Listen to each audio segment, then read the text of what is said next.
Hi friends, ನಾನಿವತ್ತು ಈ video ಮೂಲಕ ಒಂದು ಹಳ್ಳಿ ಶೈಲಿಯ ಸೂಪರ್ ಟೇಸ್ಟಿ ಸಾಂಬಾರ್ ಮತ್ತು ಪಲ್ಯ ರೆಸಿಪಿನ ನಿಮಗೆ ತಿಳಿಸ್ಕೊಡ್ತಾ ಇದ್ದೀನಿ. ಈ ಸಾಂಬಾರನ್ನ ನೀವು ಒಂದು ಸರಿ ಮಾಡಿಕೊಂಡ್ರೆ ಪದೇ ಪದೇ ಮಾಡ್ಕೊಂಡು ತಿಂತೀರಾ, ಅಷ್ಟು ರುಚಿಯಾಗಿರುತ್ತೆ.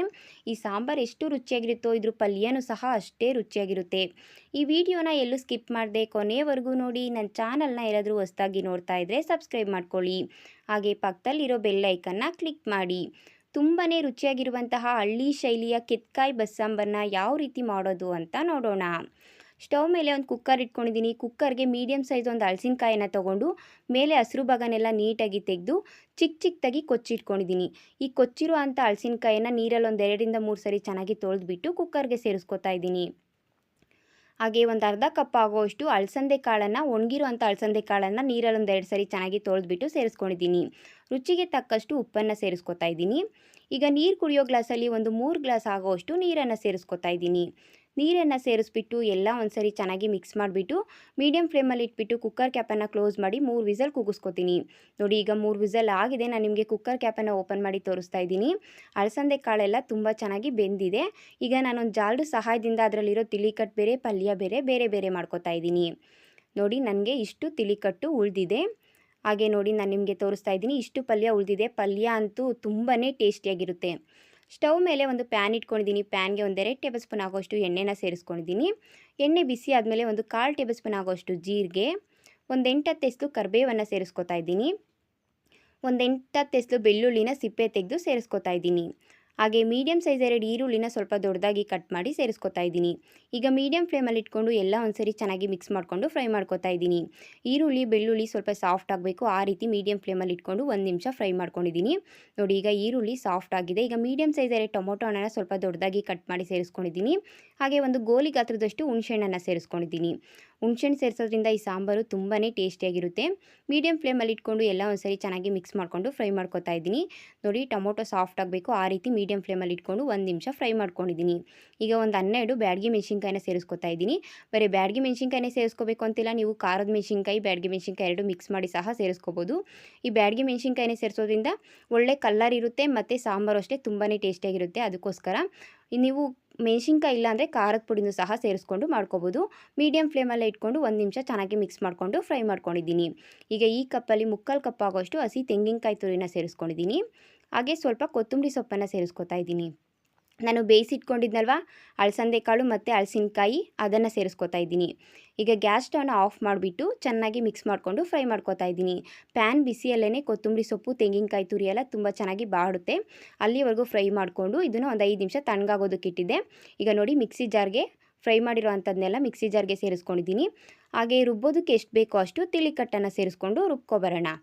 ನಾವು ಇದನ್ನು ತುಂಬ ತರ್ತರಿಯಾಗೆಲ್ಲ ರುಬ್ಬೋದಕ್ಕೆ ಹೋಗಬಾರ್ದು, ನುಣ್ಣಗೆ ಪೇಸ್ಟ್ ರೀತಿ ರುಬ್ಕೋಬೇಕು. ಆವಾಗ ಸಾಂಬಾರು ತುಂಬ ಅಂದರೆ ತುಂಬಾ ಟೇಸ್ಟಿಯಾಗಿರುತ್ತೆ. ಈಗ ಸ್ಟವ್ ಮೇಲೆ ಒಂದು ಕುಕ್ಕರ್ ಇಟ್ಕೊಂಡಿದ್ದೀನಿ. ಕುಕ್ಕರ್ಗೆ ನಾನು ರುಬ್ಬಿಟ್ಕೊಂಡಿದ್ನಲ್ವ ಖಾರನ ಸೇರಿಸ್ಕೊತಾ ಇದ್ದೀನಿ. ಹಾಗೆ ಉಳಿದಿರೋ ಅಂಥ ತಿಳಿಕಟ್ಟನ್ನು ಸೇರಿಸ್ಕೊತಾ ಇದ್ದೀನಿ. ತಿಳಿಕಟ್ಟನ್ನು ಸೇರಿಸ್ಬಿಟ್ಟು ಗ್ಯಾಸ್ ಸ್ಟವ್ನ ಆನ್ ಮಾಡಿಬಿಟ್ಟು ಮೀಡಿಯಮ್ ಫ್ಲೇಮಲ್ಲಿ ಇಟ್ಕೊಂಡು ಎಲ್ಲ ಒಂದ್ಸರಿ ಚೆನ್ನಾಗಿ ಮಿಕ್ಸ್ ಮಾಡ್ಕೊತಾ ಇದ್ದೀನಿ. ಇದು ಒಂದು ಕುದಿ ಬರಬೇಕು. ನೋಡಿ, ಈಗ ಸಾಂಬಾರು ಚೆನ್ನಾಗಿ ಕುದೀತಾ ಇದೆ. ಈ ಟೈಮಲ್ಲಿ ನಾನು ಸಾಂಬಾರಿಗೆ ಒಗ್ಗರಣೆ ಮಾಡಿಟ್ಕೊಂಡಿದ್ದೆ. ಒಗ್ಗರಣೆಗೆ ಸ್ವಲ್ಪ ಎಣ್ಣೆ, ಸ್ವಲ್ಪ ಸಾಸಿವೆ, ಒಂದು 8-10 ಎಸಳು ಕರಿಬೇವು, 2 ಬ್ಯಾಡಗಿ ಮೆಣಸಿನ್ಕಾಯಿನ ಕಟ್ ಮಾಡಿ ಒಗ್ಗರಣೆ ಮಾಡ್ಕೊಂಡಿದ್ದೆ. ಒಗ್ಗರಣೆನ ಸಾಂಬಾರಿಗೆ ಸೇರಿಸ್ಕೊಂಡಿದ್ದೀನಿ. ಗ್ಯಾಸ್ ಸ್ಟವ್ನ ಆಫ್ ಮಾಡಿಬಿಟ್ಟು ಈಗ ಎಲ್ಲ ಒಂದ್ಸರಿ ಚೆನ್ನಾಗಿ ಮಿಕ್ಸ್ ಮಾಡ್ಕೊತಾ ಇದ್ದೀನಿ. ತುಂಬಾ ರುಚಿಯಾಗಿರುವಂತಹ ಕೆತ್ಕಾಯಿ ಬಸ್ಸಾಂಬಾರು ಸಿದ್ಧ ಆಗಿದೆ. ಈಗ ಸ್ಟವ್ ಮೇಲೆ ಒಂದು ಬಾಣಲಿನ ಇಟ್ಕೊಂಡಿದ್ದೀನಿ. ಬಾಣಲಿಗೆ ಒಂದು 2 ಟೇಬಲ್ ಸ್ಪೂನ್ ಆಗೋಷ್ಟು ಎಣ್ಣೆನ ಸೇರಿಸ್ಕೊಂಡಿದ್ದೀನಿ. ಎಣ್ಣೆ ಬಿಸಿ ಆದಮೇಲೆ ಸ್ವಲ್ಪ ಸಾಸಿವೆ ಚಿಟಪಟ ಅಂತ ಸಿಡಿತಾ ಇದೆ. ಈಗ ಒಂದು 8-10 ಎಸಳು ಕರಿಬೇವನ್ನು ಸೇರಿಸ್ಕೊಂಡಿದ್ದೀನಿ. ಹಾಗೆ 2 ಬ್ಯಾಡಗಿ ಮೆಣಸಿನ್ಕಾಯಿನ ಕಟ್ ಮಾಡಿಬಿಟ್ಟು ಸೇರಿಸ್ಕೊತಾ ಇದ್ದೀನಿ. ಮೀಡಿಯಮ್ ಸೈಜ್ 2 ಈರುಳ್ಳಿನ ಸ್ವಲ್ಪ ಸಣ್ಣದಾಗಿ ಕಟ್ ಮಾಡಿ ಸೇರಿಸ್ಕೊತಾ ಇದ್ದೀನಿ. ಈಗ ಎಲ್ಲ ಒಂದ್ಸರಿ ಚೆನ್ನಾಗಿ ಮಿಕ್ಸ್ ಮಾಡಿಕೊಂಡು ಫ್ರೈ ಮಾಡ್ಕೊತಾ ಇದ್ದೀನಿ. ಈರುಳ್ಳಿ ಸ್ವಲ್ಪ ಸಾಫ್ಟ್ ಆಗಬೇಕು, ಆ ರೀತಿ ಚೆನ್ನಾಗಿ ಮಿಕ್ಸ್ ಮಾಡಿಕೊಂಡು ಫ್ರೈ ಮಾಡ್ಕೋಬೇಕು. ನೋಡಿ, ಈಗ ಮೀಡಿಯಮ್ ಫ್ಲೇಮಲ್ಲಿ ಇಟ್ಕೊಂಡು 1 ನಿಮಿಷ ಫ್ರೈ ಮಾಡ್ಕೊಂಡಿದ್ದೀನಿ. ಈರುಳ್ಳಿ ಸಾಫ್ಟ್ ಆಗಿದೆ. ಈಗ ನಾನು ಬೇಯಿಸಿಟ್ಕೊಂಡಿರೋ ಅಂಥ ಅಲಸಂದೆ ಕಾಳು ಮತ್ತು ಹಲಸಿನಕಾಯಿಯನ್ನು ನಾನು ಬಾಣಲಿಗೆ ಸೇರಿಸ್ಕೊತಾ ಇದ್ದೀನಿ. ಎಲ್ಲ ಸೇರಿಸ್ಕೊಂಡು ಒಂದ್ಸರಿ ಎಲ್ಲ ಚೆನ್ನಾಗಿ ಮಿಕ್ಸ್ ಮಾಡಿಕೊಂಡು ಮೀಡಿಯಮ್ ಫ್ಲೇಮಲ್ಲಿ ಇಟ್ಕೊಂಡು 1 ನಿಮಿಷ ಚೆನ್ನಾಗಿ ಮಿಕ್ಸ್ ಮಾಡಿಕೊಂಡು ಫ್ರೈ ಮಾಡ್ಕೊತಾ ಇದ್ದೀನಿ. ಈ ರೀತಿ ಫ್ರೈ ಮಾಡ್ಕೊಳ್ಳೋದ್ರಿಂದ ಪಲ್ಯ ತುಂಬಾ ಟೇಸ್ಟಿಯಾಗಿರುತ್ತೆ. ಅದಕ್ಕೋಸ್ಕರ ಈ ರೀತಿ ಎಲ್ಲ ಚೆನ್ನಾಗಿ ಮಿಕ್ಸ್ ಮಾಡಿಕೊಂಡು ಫ್ರೈ ಮಾಡ್ಕೊಂಡಿದ್ದಾಗಿದೆ. ಈಗ ಒಂದು 1/2 ಟೇಬಲ್ ಸ್ಪೂನ್ ಆಗೋಷ್ಟು ಅಚ್ಚ ಖಾರದ ಪುಡಿನ ಸೇರಿಸ್ಕೊಂಡಿದ್ದೀನಿ. ನೀವು ಖಾರ ನೋಡಿಕೊಂಡು ಸೇರಿಸ್ಕೊಳ್ಳಿ. ಹಾಗೆ ನಾನು ಈ ಕಪ್ಪಲ್ಲಿ ಒಂದು ಅರ್ಧ ಕಪ್ ಆಗೋಷ್ಟು ಹಸಿ ತೆಂಗಿನಕಾಯಿ ತುರಿನ ಸೇರಿಸ್ಕೊಂಡಿದ್ದೀನಿ. ಸ್ವಲ್ಪ ಸಣ್ಣದಾಗಿ ಕಟ್ ಮಾಡಿರುವಂಥ ಕೊತ್ತಂಬರಿ ಸೊಪ್ಪನ್ನು ಸೇರಿಸ್ಕೊಂಡಿದ್ದೀನಿ. ಹಾಗೆ ನಾನು ಒಂದು ಅರ್ಧ ಕಪ್ ಆಗೋಷ್ಟು ಕಡಲೆ ಬೀಜನ ಚೆನ್ನಾಗಿ ಹುರಿದ್ಬಿಟ್ಟು ಪೌಡರ್ ಮಾಡಿ ಇಟ್ಕೊಂಡಿದ್ದೆ. ಆ ಕಡಲೆ ಬೀಜದ ಪುಡಿನ ಸೇರಿಸ್ಕೊಂಡಿದ್ದೀನಿ. ಈ ಕಡಲೆ ಬೀಜದ ಪುಡಿನ ಸೇರಿಸೋದ್ರಿಂದ ಪಲ್ಯ ಅಂತೂ ತುಂಬಾ ಟೇಸ್ಟಿಯಾಗಿರುತ್ತೆ. ನೀವು ಒಂದ್ಸರಿ ಟ್ರೈ ಮಾಡಿದ್ರೆ ಗೊತ್ತಾಗುತ್ತೆ ನಿಮಗೆ ಎಷ್ಟು ಟೇಸ್ಟಿಯಾಗಿರುತ್ತೆ ಪಲ್ಯ ಅಂತ ಹೇಳ್ಬಿಟ್ಟು. ಈ ರೀತಿ ಎಲ್ಲ ಲೋ ಫ್ಲೇಮಲ್ಲಿ ಇಟ್ಕೊಂಡು ಒಂದ್ಸರಿ ಚೆನ್ನಾಗಿ ಮಿಕ್ಸ್ ಮಾಡಿಕೊಂಡು ಫ್ರೈ ಮಾಡ್ಕೊತಾ ಇದ್ದೀನಿ. ನಾನು ಸೇರಿಸಿರುವಂಥ ಕಡಲೆ ಬೀಜದ ಪುಡಿ, ಕೊತ್ತಂಬರಿ ಸೊಪ್ಪು, ತೆಂಗಿನಕಾಯಿ ಎಲ್ಲ ಪಲ್ಯ ಜೊತೆ ಚೆನ್ನಾಗಿ ಹೊಂದ್ಕೋಬೇಕು. ಆ ರೀತಿ ಲೋ ಫ್ಲೇಮಲ್ಲಿ ಇಟ್ಕೊಂಡು ಒಂದೆರಡು ನಿಮಿಷ ಫ್ರೈ ಮಾಡ್ಕೊಂಡಿದ್ದೀನಿ. ತುಂಬ ಅಂದರೆ ತುಂಬಾ ರುಚಿಯಾಗಿರುವಂತಹ ಕೆತ್ಕಾಯಿ ಪಲ್ಯ ಸಿದ್ಧ ಆಗಿದೆ. ನೀವು ಒಂದ್ಸರಿ ಮಾಡಿಕೊಂಡ್ರೆ ಗೊತ್ತಾಗುತ್ತೆ ಎಷ್ಟು ಟೇಸ್ಟಿಯಾಗಿರುತ್ತೆ ಅಂತೇಳ್ಬಿಟ್ಟು. ಈ ಸಾಂಬಾರನ್ನ ನಾನು ಬಿಸಿ ಮುದ್ದೆ ಜೊತೆ ಸರ್ವ್ ಮಾಡ್ಕೊತಾ ಇದ್ದೀನಿ.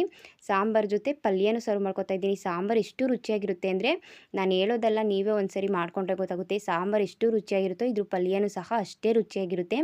ಪಲ್ಯ ಅಂತೂ ಖಾಲಿ ಆಗೋದೇ ಗೊತ್ತಾಗಲ್ಲ, ಅಷ್ಟು ಟೇಸ್ಟಿಯಾಗಿರುತ್ತೆ. ಖಂಡಿತವಾಗ್ಲೂ ಈ ವಿಡಿಯೋ ಇಷ್ಟ ಆಗಿದೆ ಅಂತ ತಿಳ್ಕೊತೀನಿ. ವಿಡಿಯೋ ಇಷ್ಟ ಆದರೆ ನಿಮ್ಮ ಫ್ರೆಂಡ್ಸು, ನಿಮ್ಮ ಫ್ಯಾಮಿಲಿಗೆ ಶೇರ್ ಮಾಡೋದ್ರ ಮೂಲಕ ನನಗೆ ಸಪೋರ್ಟ್ ಮಾಡಿ. ಇನ್ನಷ್ಟು ಈಸಿ ಆ್ಯಂಡ್ ಟೇಸ್ಟಿ ರೆಸಿಪೀಸ್ಗಾಗಿ ನನ್ನ ಚಾನಲ್ನ ಸಬ್ಸ್ಕ್ರೈಬ್ ಮಾಡ್ಕೊಳ್ಳಿ. ನನ್ನ ಚಾನಲ್ನ ಸಬ್ಸ್ಕ್ರೈಬ್ ಮಾಡಿಕೊಂಡು ನನ್ನ ವಿಡಿಯೋ ನೋಡಿ ನನಗೆ ಸಪೋರ್ಟ್ ಮಾಡ್ತಾ ಇರುವಂಥ ಪ್ರತಿಯೊಬ್ಬರಿಗೂ ಥ್ಯಾಂಕ್ ಯು.